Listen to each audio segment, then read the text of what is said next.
இதை பாரு முருகா, எனக்கு அன்னைக்கு ஒரு பேச்சு இன்னைக்கு ஒரு பேச்செல்லாம் கிடையாது. என்னைக்குமே ஒரே பேச்சு தான், ஒரே மூச்சு தான். ஏன் கட்சி ஜெயிக்கணும், எந்த கட்சின்னு கேட்குறியா? வணக்கம் மக்களே.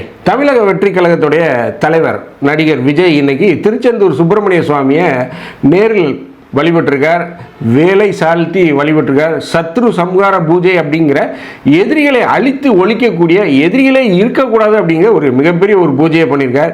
இந்த பக்கம் காலையில் விஜய் பூஜையை பண்ணிட்டு போயிருக்கார். மத்தியானம் நம்முடைய மருமக பிள்ளை சபரீசன் அவரும் திருச்செந்தூருக்கு போய் அவரும் ஒரு பூஜையை போட்டிருக்கார். இப்படி தமிழக அரசியல் களம் ஒரு பரபரப்புக்குள்ளாயிருக்கு. ஏன் விஜய் திடீர்னு இந்த திருச்செந்தூருக்கு போயிருக்காரு? இதற்கு முன்னாடிலாம் அவர் போயிருக்கலாமே, ஏன் திருச்செந்தூருக்கு போயிருக்காரு? திருச்செந்தூர் அப்படின்னு பார்த்தீங்கன்னாலே அரசியல்வாதிகள் மத்தியில் வெற்றி அப்படிங்கிற ஒரு இருக்கு. அதாவது வெற்றி கொடியை உடையவன், அதாவது இந்த வேலவன் சொல்லுவாங்க இல்லையா, வெற்றியுடைய ஒரு வடிவமாகத்தான் வேலவன் பார்க்குறாங்க. ஸோ அந்த வேலவனுக்கு இவர் பார்த்தீங்கன்னா இந்த வேலையை சாத்தி பூஜையை பண்ணியிருக்கார். ஸோ விஜயுடைய இந்த திருச்செந்தூர் பயணத்துக்கு பின்னாடி என்ன விஷயங்கள் இருக்கு, ஏன் திடீர்னு இந்த பயணத்தை அவர் மேற்கொண்டார், அதை பற்றி தான் நம்ம இந்த நிகழ்ச்சியில் பார்க்க போகிறோம். நான் உங்கள் ஜோசப். வாங்க நம்ம இப்போ நிகழ்ச்சிக்குள்ளே போகலாம்.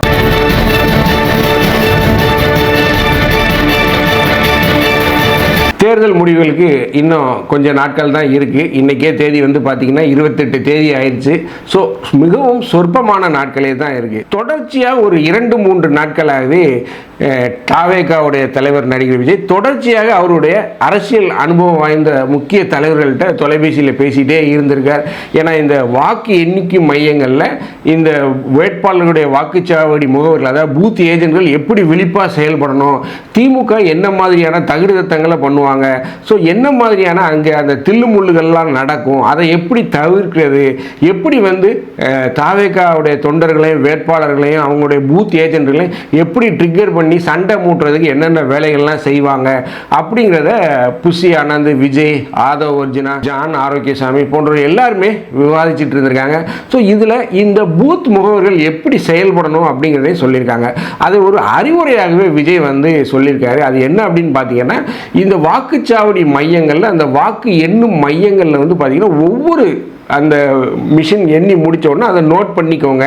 அதே தகவலை தான் அவங்க அந்த அதிகாரிகள், அந்த கவுண்டிங்கில் ஒரு ஹெட் ஒருத்தர் இருப்பார், அந்த அதிகாரிகளுக்கும் அதே வாக்குகள் எண்ணிக்கையை தான் கட்சி வாரியாக சின்னம் வாரியாக அதே எண்ணிக்கையை தான் அங்கே சொல்கிறாங்களா, அதை தான் அவங்க பதிவு பண்ணுறாங்களா. ஏன்னா நம்மகிட்ட ஒன்று காட்டிட்டு அங்கே அந்த அதிகாரிகள் திமுக ஆதரவு பட்ச அதிகாரிகள் இருப்பாங்க, திமுகவுடைய ஆதரவு நிலைப்பாட்டில் நிறைய அதிகாரிகள் இருப்பாங்க, அவங்க மாற்றி கொடுக்கக்கூடிய வாய்ப்பு இருக்குது. ஸோ உங்களுக்கு அந்த கவுண்டிங் நம்பர்ஸும் பெற்ற வாக்குகளுடைய எண்ணிக்கையும் தேர்தல் அதிகாரி அங்கே கொடுக்கக்கூடிய எண்ணிக்கையும் ஒன்று போல் இருக்காங்கிறது கிராஸ் வெரிஃபை பண்ணுங்கள்.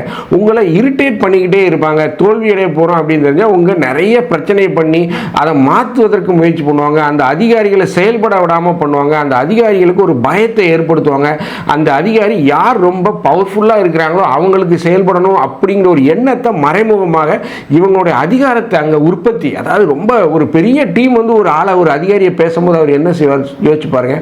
அவர் ஆட்டோமேட்டிக்காக அவங்களுக்கு தான் சப்போர்ட் பண்ணக்கூடிய ஒரு மனநிலைக்கு அவருக்கு உண்டு பண்ணிடுவாங்க, இன்டைரக்டாக கிரியேட் பண்ணிடுவாங்க.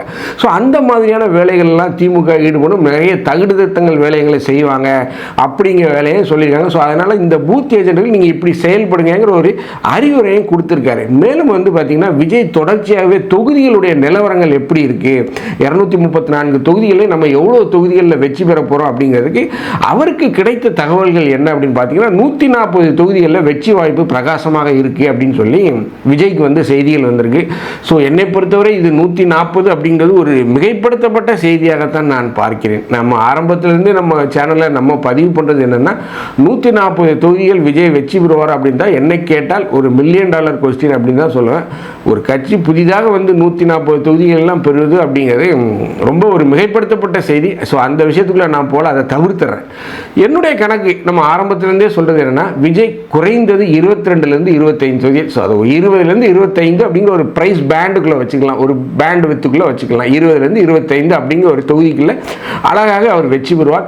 விஜய் 2 தொகுதிகளிலுமே வெற்றி பெறுவார். பெரம்பூர்லேயும் வெற்றி பெறுவார், திருச்சி கிழக்கு தொகுதிகளிலுமே வெற்றி பெறுவார். ஆதவ் அர்ஜுனா, புஷி ஆனந்த் இவங்கெல்லாம் தெளிவாக வெற்றி விடுவார். அதெல்லாம் எந்த மாற்று கருத்தும் இல்லை.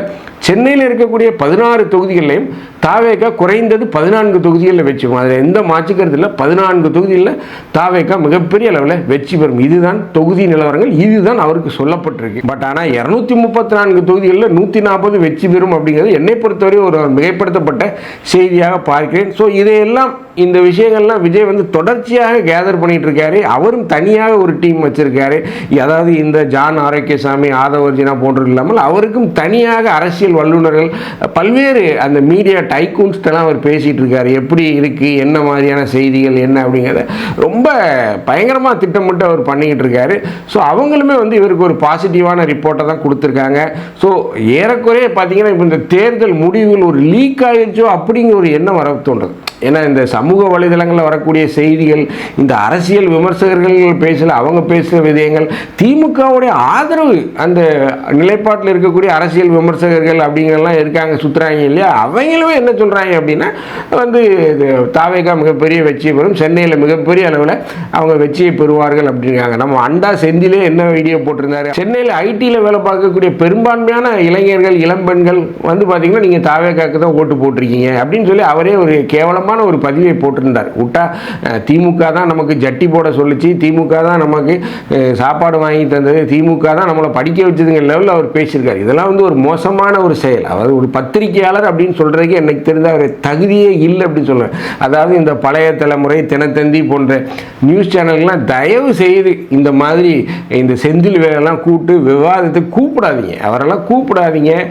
அவரெல்லாம் என்ன நடுநிலையுமே பேசுவார். அவர் வந்து அரசியல் விமர்சகர்னு போடாதீங்க, திமுகவோட ஆதரவுன்னே போடுங்க. இதெல்லாம் மக்களை ஏமாத்தாதீங்க. உங்கள் சேனல் மேலே இருக்கக்கூடிய மரியாதை மக்களுக்கு போயிடும். யாருமே பார்க்க மாட்டாங்க. இப்போ பெரும்பான்மையான டிவி சேனலில் யாருமே பார்க்கறது இல்லை. பட் இந்த நிலையில் இந்த மாதிரி திமுகவுக்கு ஒரு ஆதரவு நிலைப்பாட்டில் இருக்கக்கூடிய செந்தில்வேல் போன்றவர்களாம் நீங்கள் கூட்டு விவாதிக்காதீங்க. ஸோ இந்த நிலையில் நடிகர் விஜய் அவருடைய ஆஸ்தான ஜோதிடரை சந்திச்சிருக்கார். அவர் வந்து இந்த ஜோசியத்தில் ரொம்ப ஒரு ஆர்வம் மிகுந்த ஒரு நபர்.